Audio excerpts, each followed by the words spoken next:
എപ്ലസിന്റെ പുതിയൊരു വീഡിയോയിലേക്ക് സ്വാഗതം. നമ്മൾ കഴിഞ്ഞ വീഡിയോസിലൊക്കെ ഡിസ്കസ് ചെയ്തതുപോലെ കഴിഞ്ഞ വർഷത്തെ mechanical engineering 7 question paper discussion ആയിരുന്നു. അതിന്റെ 7ാമത്തെ ഭാഗമാണ്. അപ്പൊ നമുക്ക് ഈ ഫസ്റ്റ് ക്വസ്റ്റ്യനിലേക്ക് പോവാം. A flywheel connected to a punching machine has to supply energy of 320 Newton meter, which is running at a mean angular speed of 20 radian per second. If the total fluctuation of speed is not exceed plus or minus 2%, the mass moment of inertia of the flywheel in kilogram per meter square. അതായത് flywheel എന്നുള്ള question ആണ്. അപ്പോൾ നമുക്ക് കണ്ടുപിടിക്കേണ്ടത് mass moment of inertia of the mass moment of inertia of the flywheel ആണ് നമുക്ക് കണ്ടുപിടിക്കേണ്ടത്. അപ്പം ബേസിക്കലി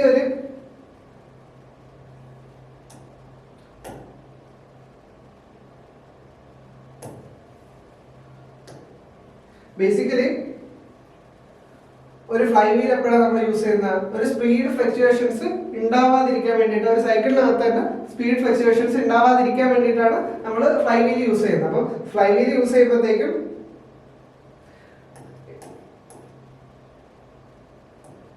N1 ആണ്, N1 N2 ആണ് രണ്ട് ലിമിറ്റിലുള്ള മാക്സിമം സ്പീഡും മിനിമം സ്പീഡും ആണെങ്കിൽ നമുക്കറിയാം മാക്സിമം ഫ്ലക്ച്വേഷൻ എന്തായിരിക്കും? മാക്സിമം ഫ്ലക്ച്വേഷൻ ഓഫ് സ്പീഡ് എന്തായിരിക്കും? Maximum fluctuation of speed N1 minus N2 ആയിരിക്കും. അതേപോലെ മീൻ സ്പീഡ് എന്തായിരിക്കും? മീൻ speed N1 plus N2 by 2 ആയിരിക്കും. അപ്പം കോഎഫിഷ്യന്റ് ഓഫ് ഫ്ലക്ച്വേഷൻ ഓഫ് സ്പീഡിനെ നമുക്ക് CS എന്ന് ഡിനോട്ട് ചെയ്ത് കഴിഞ്ഞാൽ അതെന്തായിരിക്കും എന്ന് വെച്ച് കഴിഞ്ഞാൽ ഈ മാക്സിമം ഫ്ലക്ച്വേഷന് മീൻ സ്പീഡ് കൊണ്ട് ഡിവൈഡ് ചെയ്യുന്നതായിരിക്കും. അതായത് 2 into N1 minus N2 by N1 plus N2. അപ്പൊ ഈ ഒരു ക്വസ്റ്റ്യനില്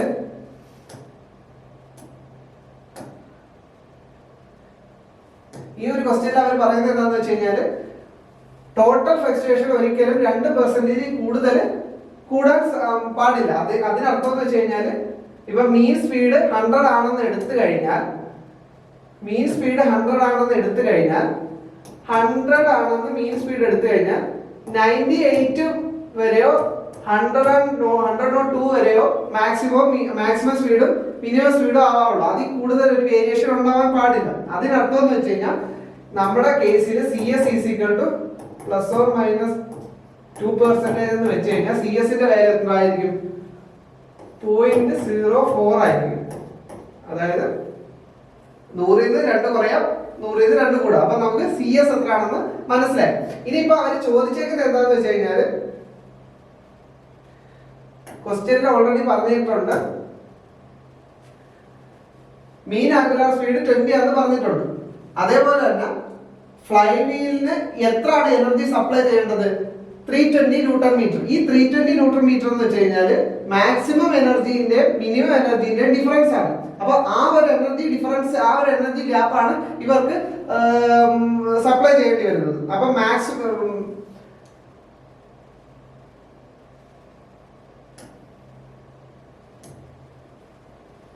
maximum energy fluctuation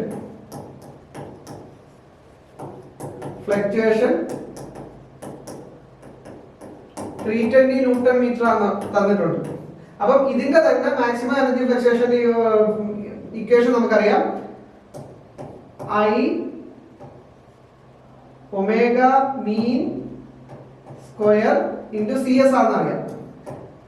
maximum energy fluctuation അത് 320 ആണ് തന്നിട്ടുണ്ട്. അതുകൊണ്ട് തന്നെ 320 ഈസ് ഈക്വൽ ടു I ആണ് നമുക്ക് കണ്ടുപിടിക്കേണ്ടത്, അതായത് മാസ് മൊമെന്റ് ഓഫ് ഇനർഷ്യ. അപ്പൊ I ഇൻറ്റു ഒമേഗ, അവര് മീൻ എത്ര തന്നിരിക്കുന്നത്? 20 ആണ്. അപ്പം 20 ഇൻറ്റു 20, പിന്നെ CS ഓൾറെഡി അവര് 0.04 തന്നിട്ടുണ്ട്. അപ്പം 4/100.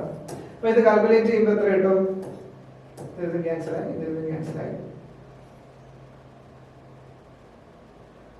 I is equal to 320 divided by 60. അപ്പോൾ ഏകദേശം 20 എന്ന് കിട്ടും. അപ്പോൾ നമുക്ക് 20 എന്നുള്ള ആൻസർ ആണ് കിട്ടുന്നത്. 20. അപ്പം ഓപ്ഷൻ ബി ആണ്. Next question, the sowing couple is maximum or minimum when the angle of the inclination in degrees of the line of stroke is equal to, അതായത് സോയിങ് കപ്പിളിന്റെ ആംഗിൾ എത്രയാണ്, ഇൻക്ലിനേഷൻ ആംഗിൾ ആണ് ചോദിച്ചിരിക്കുന്നത്. നമുക്ക് maximum മിനിമത്തിൽ എത്രയിലാണ്, 225 45 ആണ്. നമുക്ക് അറിയാവുന്ന കാര്യമാണ്. ഇനി next question, with the decrease in governor speed decrease ചെയ്യുന്നതിനനുസരിച്ച് റേഡിയസ് ഓഫ് റൊട്ടേഷനിലും ഹൈറ്റിലും ഏത് രീതിയിലാണ് മാറ്റങ്ങൾ ഉണ്ടാവുന്നതെന്നാണ് ക്വസ്റ്റ്യൻ. അപ്പം ഇതൊരു ഗവർണർ ആണെങ്കിൽ, ഇതിപ്പോ ഒരു ഗവർണറിന്റെ ഡയഗ്രാമാണ്. അപ്പൊ ആ ഒരു ഡയഗ്രത്തില് ഈ ബോൾസിന്റെ സെന്ററും ഈ ലിങ്ക്സ്, ഈ രണ്ട് ലിങ്ക്സിന്റെ ഈ രണ്ട് ആംസിനെ പിവോട്ട് ചെയ്ത് ആ പോയിന്റും തമ്മിലുള്ള ആ ഒരു ലെവലും തമ്മിലുള്ള വെർട്ടിക്കൽ ഡിസ്റ്റൻസിനെയാണ് നമ്മൾ ഹൈറ്റ് ഓഫ് ദ ഗവർണർ എന്ന് പറയുന്നത്. അതേപോലെ തന്നെ ഈ ഒരു ബോളിന്റെ ഈ ഒരു ഗവർണറിന്റെ ആക്സിസിൽ നിന്നുള്ള ഡിസ്റ്റൻസിനെയാണ് നമ്മൾ റേഡിയസ് ഓഫ് ദ ഗവർണർ എന്ന് പറയുന്നത്. അപ്പൊ ഗവർണർ ബേസിക്കലി എങ്ങനെ വർക്ക് ചെയ്യുന്നതെന്ന് വെച്ച് കഴിഞ്ഞാൽ, ഇപ്പം ഒരു പർട്ടിക്കുലർ ലോഡില് എഞ്ചിൻ റൊട്ടേറ്റ് ചെയ്തുകൊണ്ടിരിക്കുകയായിരിക്കും. ആ ഒരു ലോഡ് ആയിരിക്കും ഉണ്ടാവുക. പെട്ടെന്ന് ലോഡ് കൂടുകയോ കുറയുകയോ ചെയ്യുന്നതിനനുസരിച്ച് നമ്മൾ എഞ്ചിന്റെ സ്പീഡ് ഫ്ലക്ച്വേഷൻ കുറയ്ക്കുന്ന ഒരു ഡിവൈസ് ആണ് ഗവർണർ. അപ്പം ഒരു കേസിൽ ലോഡ് കൂടുതലാണെന്ന് വെച്ചാൽ, ലോഡ് കൂടുമ്പോഴത്തേക്കും എഞ്ചിന്റെ സ്പീഡ് കുറയും. എഞ്ചിന്റെ സ്പീഡ് കുറയുമ്പോഴത്തേക്കും സെയിം ഫ്യൂൽ സപ്ലൈ ആണ്, എഞ്ചിന്റെ സ്പീഡ് കുറയും. എഞ്ചിന്റെ അപ്പം ഈ ഒരു ഷാഫ്റ്റ് എഞ്ചിനിൽ നിന്ന് വരുന്നതാണ്, ഈ ഒരു ഷാഫ്റ്റ്. അപ്പം ഇതിനെ ഇങ്ങനെ കപ്പിൾ ചെയ്ത് ഇരിക്കുന്നത് കൊണ്ട് തന്നെ എഞ്ചിന്റെ സ്പീഡ് കുറയുന്നതിനനുസരിച്ച് ഈ ഒരു ആമിന്റെ ഗവർണറിന്റെ സ്പീഡ് കുറയും. ഈ ഗവർണറിന്റെ സ്പീഡ് കുറയുമ്പോഴത്തേക്കും ഈ രണ്ട് ഗവർണർ ബാർസും സെന്ററിലേക്ക് അടുക്കും. സെന്ററിലേക്ക് അടുക്കുമെന്ന് വെച്ച് കഴിഞ്ഞാൽ അതിന്റെ റേഡിയസ് കുറയും. ഈ റേഡിയസ് കുറയുന്നതിനനുസരിച്ച് ഈ ബോൾ താഴോട്ട് പോകും. അതായത് ഇതിന്റെ ഹൈറ്റ് കൂടുകയും ചെയ്യും. അപ്പം ഇവിടെ നമ്മളെ ക്വസ്റ്റ്യനിൽ പറഞ്ഞിരിക്കുന്ന സിറ്റുവേഷൻ എന്താ, വിത്ത് ഡിക്രീസ് ഇൻ ഗവർണർ സ്പീഡാണ്. അതായത് ഗവർണറുടെ സ്പീഡ് കുറയുമ്പോൾ ഈ രണ്ട് ഗവർണർ ബാൾസ് അടുക്കും. അപ്പൊ അതിന്റെ അർത്ഥം എന്ന് വെച്ചാൽ റേഡിയസ് കുറയും. അതേപോലെ തന്നെ ഹൈറ്റ്, ഈ ബോൾസ് താഴോട്ട് വരുന്നതിനനുസരിച്ച് ഹൈറ്റ് ഓഫ് ദ ഗവർണർ കൂടുകയും ചെയ്യും. അപ്പൊ ആ രീതിയിലുള്ള ഒരു ഓപ്ഷൻ ഉണ്ടാകുന്ന നോക്കാം. അപ്പൊ റേഡിയസ് ഓഫ് റൊട്ടേഷൻ ഡിക്രീസ്, അത് ശരിയാണ്. അതേപോലെ തന്നെ ഹൈറ്റ് ഇൻക്രീസ്. അപ്പൊ ഒന്നാമത്തെ ഓപ്ഷൻ തന്നെ കറക്റ്റ് ആണ്. ബാക്കിയുള്ളതോടെ നമുക്ക് നോക്കാം. Radius of rotation and height decreases, അത് തെറ്റാണ്. Radius of rotation and height of it increases, അത് തെറ്റാണ്. അപ്പൊ നമ്മുടെ കറക്റ്റ് ആൻസർ എന്ന് വെച്ച് കഴിഞ്ഞാൽ ഓപ്ഷൻ എ ആണ്. Option A. ഇനി നെക്സ്റ്റ് ക്വസ്റ്റ്യൻ നോക്കിക്കഴിഞ്ഞാൽ, given that T1 and T2 are the tensions on the tight and slack side of the belt respectively, the initial tension of the belt taking the account of centrifugal tension TC. അതായത് ഇപ്പം tight സൈഡിലുള്ള tension T1 ഉം slack സൈഡിലുള്ള tension T2, പിന്നെ centrifugal tension TC ആണെങ്കിൽ നമ്മള് ഇപ്പം belt stationery ആയിട്ട് ഇരിക്കുമ്പോൾ ഒരു ടെൻഷൻ ഉണ്ടാവും. ആ ഒരു ടെൻഷനെയാണ് നമ്മൾ ഇനിഷ്യൽ ടെൻഷൻ എന്ന് പറയുന്നത്. ആ ഇനിഷ്യൽ ടെൻഷന്റെ ഫോർമുല എന്താണെന്ന് വെച്ച് കഴിഞ്ഞാൽ T1 പ്ലസ്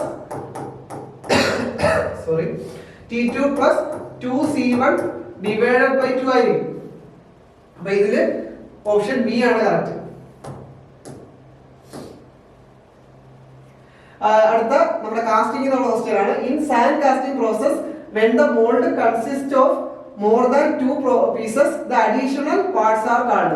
അതായത് ഇപ്പം സാധാരണഗതിയിൽ ഒരു കാസ്റ്റിംഗ് ചെയ്യുമ്പോഴത്തേക്കും രണ്ട് പാർട്ടുകളാണ് ഉണ്ടാവുക, രണ്ട് ഫ്ലാസ്കുകളാണ് ഉണ്ടാവുക. അത് ഒന്നെന്ന് വെച്ച് കഴിഞ്ഞാൽ മുകളിലുള്ള പാർട്ടിനെ നമ്മൾ കോപ്പെന്നും താഴെയുള്ളതിന് ഡ്രാഗ് എന്നും പറയും. പക്ഷെ ചില സമയത്ത് ഒന്നിലധികം, അതായത് രണ്ടിൽ കൂടുതൽ പാർട്സ് ഉണ്ടാവും.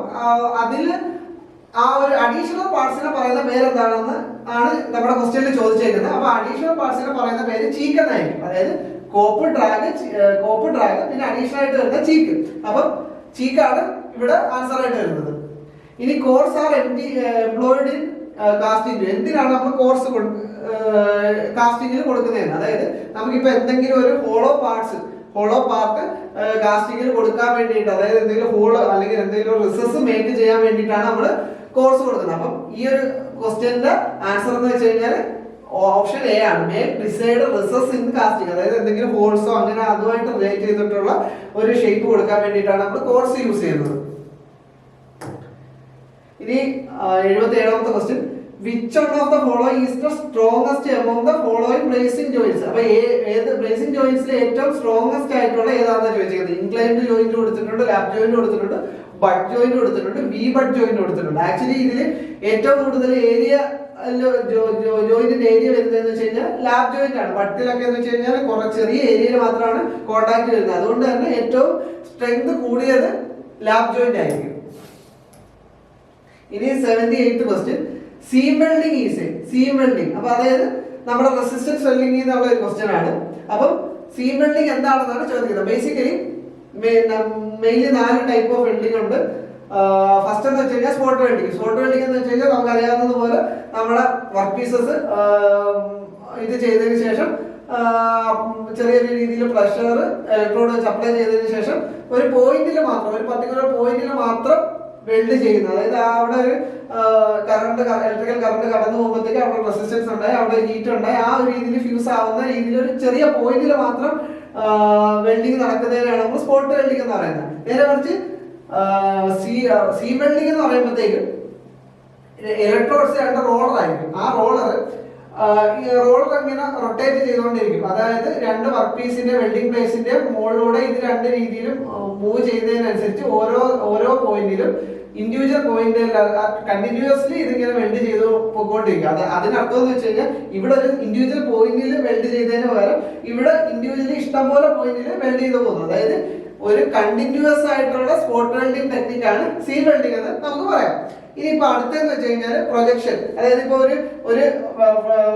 ഒരു വെൽഡിംഗ് ഷീറ്റിന്റെ മുകളിൽ ഒരു പ്രൊജക്ഷൻ ഉള്ള വെൽഡിംഗ് ഷീറ്റ് കൂടെ വെച്ച് കഴിഞ്ഞാൽ ആ ഒരു പ്രൊജക്ഷനിൽ നമ്മൾ ഇലക്ട്രോഡ് വെച്ച് പുഷ് ചെയ്യുമ്പോഴത്തേ ആ പ്രൊജക്ഷൻ ഉള്ള സ്ഥലത്ത് മാത്രം വെൽഡ് ചെയ്ത് ആ രീതിയിൽ വെൽഡിങ്ങിനെയാണ് നമ്മൾ പ്രൊജക്ഷൻ വെൽഡിംഗ് എന്ന് പറയുന്നത്. പിന്നെ ഇതെന്ന് വെച്ച് കഴിഞ്ഞാൽ ബട്ട് വെൽഡിംഗ്. ബട്ട് വെൽഡിംഗ് എന്ന് വെച്ച് കഴിഞ്ഞാൽ 2 ഇലക്ട്രോഡിലൂടെ ഹൈ കറണ്ട് കടത്തി വിട്ടിട്ട് പെട്ടെന്ന് ഒരു ഫോഴ്സ് വെച്ചിട്ട് ഈ ഒരു രീതിയിൽ ഫ്യൂസ് ചെയ്ത് ഒരു വെൽഡിംഗ് ഉണ്ടാക്കുന്നതിനെയാണ് നമ്മൾ റെസിസ്റ്റൻസ് ബട്ട് വെൽഡിംഗ് എന്ന് പറയുന്നത്. അപ്പം ഇവിടെ ചോദിച്ചേക്കുന്നതെന്ന് വെച്ച് കഴിഞ്ഞാൽ സീം വെൽഡിംഗ് എന്താണെന്നാണ്. അപ്പൊ സീം വെൽഡിംഗ് നമ്മൾ ഓൾറെഡി പറഞ്ഞു, ഇതാണ് സീം വെൽഡിംഗ്. അപ്പം സിംഗിൾ സ്പോട്ട് വെൽഡിംഗ് പ്രോസസ് അതല്ല, സിംഗിൾ സ്പോട്ട് വെൽഡിംഗിന് സ്പോട്ട് വെൽഡിംഗ് എന്ന് തന്നെ പറയുന്നത്. ആർക്ക് വെൽഡിംഗ് അല്ല, അത് റെസിസ്റ്റൻസ് വെൽഡിംഗ് ആണ്. A type of stud welding അതുമല്ല. കണ്ടിന്യൂസ് സ്പോട്ട് വെൽഡിംഗ് പ്രോസസ് അത് നമ്മൾ ഓൾറെഡി പറഞ്ഞതാണ്. അപ്പൊ അതാണ് നമ്മുടെ ആൻസർ. അത് കണ്ടിന്യൂസ് ആയിട്ട് സ്പോട്ട് വെൽഡിംഗ് ചെയ്യുന്നത് പോലെയാണ് റോളർ ഇലക്ട്രോഡ്സ് യൂസ് ചെയ്ത് സീം വെൽഡ് ചെയ്യുമ്പോഴും. അപ്പം option D. Sorry. In ultrasonic machining process, the metal removal rate will be higher for materials with. അപ്പോൾ ultrasonic machining process എന്താ? അതൊരു നോൺ കൺവെൻഷണൽ മെഷീനിങ് പ്രോസസ് ആണ്. അതായത് ഒരു ടൂൾ ഉണ്ടാവും, ആ ഒരു ടൂളിന്റെ നമ്മുടെ വർക്ക് പീസിന്റെ ഇടയ്ക്ക് അബ്രസീവ് മെറ്റീരിയൽസ് ഉണ്ടാവും, അബ്രസീവ് സ്ലറി ഉണ്ടാവും. അപ്പൊ ഈ ടൂൾ മെറ്റീരിയൽ വൈബ്രേറ്റ് ചെയ്യുന്നതിനനുസരിച്ച് ഈ അബ്രസീവ് സ്ലറിയിലുള്ള അബ്രസീവ് പാർട്ടിക്കിൾസ് വർക്ക് പീസിനെ റിമൂവ് ചെയ്ത് മാറ്റുന്ന ആ ഒരു പ്രോസസ്സാണ് അൾട്രാസോണിക് മെഷീനിങ്. അപ്പൊ ഇവിടെ ചോദിച്ചേക്കുന്നതെന്ന് വെച്ച് കഴിഞ്ഞാൽ ഏത് ടൈപ്പ് ഓഫ് മെറ്റീരിയൽസിലാണ് ഈ ഒരു അൾട്രാസോണിക് മെഷീനിങ്ങിൽ മെറ്റീരിയൽ റിമൂവൽ കൂടുതലെന്നാണ് ചോദിച്ചേക്കുന്നത്. അപ്പം നമുക്കറിയാം ഈ ഒരു അബ്രസീവ് മെറ്റീരിയൽസ് ഈ ഒരു വർക്ക് പീസായിട്ട് ഇമിഞ്ച് ചെയ്യുമ്പോഴത്തേക്കും ആ വർക്ക് പീസ് പെട്ടെന്ന് ബ്രിട്ടിലാണെങ്കിൽ മെറ്റീരിയൽ പെട്ടെന്ന് റിമൂവ് ചെയ്ത് പോകും. അതായത് വർക്ക് പീസ് ബ്രിട്ടിലാവും. വർക്ക് പീസ് എപ്പോഴാണ് ബ്രിട്ടിലാവുന്ന? അതിന് ടഫ്നെസ് കുറവാകുമ്പോഴാണ്. അപ്പൊ ലോവർ ടഫ്നെസ് ഉള്ള ഒരു മെറ്റീരിയലിനായിരിക്കും ഏറ്റവും കൂടുതൽ മെറ്റൽ റിമൂവൽ റേറ്റ്. അപ്പം നമ്മുടെ 79th ക്വസ്റ്റ്യന്റെ ആൻസർ എന്ന് വെച്ചാൽ ഓപ്ഷൻ സി, ലോവർ ടഫ്നെസ് ആയിരിക്കും. ഇനി നമ്മുടെ ലാസ്റ്റ് ക്വസ്റ്റ്യൻ ആണ് ഈ ഒരു സെഷനിൽ. അപ്പം among the conventional machining process the maximum specific energy is consumed in. അപ്പം ഇത് താഴെ കുറെ കൺവെൻഷണൽ പ്രോസസ് മെഷീനിങ് പ്രോസസ് ഉണ്ട്. ടേണിംഗ് ഉണ്ട്, ഡ്രില്ലിംഗ് ഉണ്ട്, പ്ലാനിംഗ് ഉണ്ട്, ഗ്രൈൻഡിംഗ് ഉണ്ട്. ഇതിൽ ഏറ്റവും കൂടുതൽ മാക്സിമം സ്പെസിഫിക് എനർജി, അതായത് ഒരു യൂണിറ്റ് മെറ്റീരിയൽ റിമൂവ് ചെയ്യാൻ ഏറ്റവും കൂടുതൽ എനർജി നമുക്ക് ഏതിനാണ് യൂസ് ചെയ്യേണ്ടതെന്നാണ് ക്വസ്റ്റ്യനിൽ ചോദിച്ചിരിക്കുന്നത്. അപ്പൊ ഈ ഒരു കേസിൽ ഏറ്റവും കൂടുതൽ നമ്മൾ എനർജി യൂസ് ചെയ്യുന്ന പ്രോസസ്സ് ഗ്രൈൻഡിംഗ് ആണ്. ഗ്രൈൻഡിംഗ്. അപ്പൊ ഈ ഒരു ക്വസ്റ്റ്യന്റെ ആൻസർ ഗ്രൈൻഡിംഗ്. അപ്പൊ ഈ ഒരു ചെറിയൊരു സെഷനിൽ നമ്മൾ ക്വസ്റ്റ്യൻ ഡിസ്കഷൻ തീർന്നു. ഇനി മറ്റൊരു വീഡിയോ ആയിട്ട് കാണാം. Thank you.